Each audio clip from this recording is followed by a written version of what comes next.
Good morning guys. Ayan, anong oras na? Ayan nagising ako ng maaga ngayon. Mag-alas 3 na. Gagawa ako ng yung kalabasa ba, yung ginidgid ko. Ayan na siya.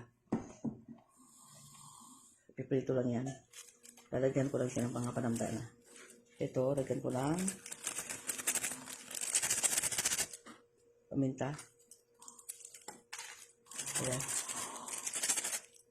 Ay, silik siya. Ayan, nabit sarap.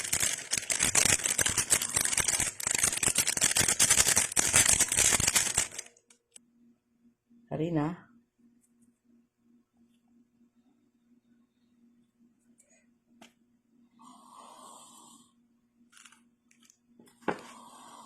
Asin. At pagalo-haloin na siya.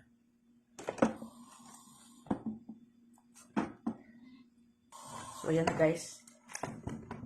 Yan ang itsura niya ng nalagyan na ng mga ingredients at saka harina. Sunod kong ilalagay yung itlog na. Ang itlog na yan,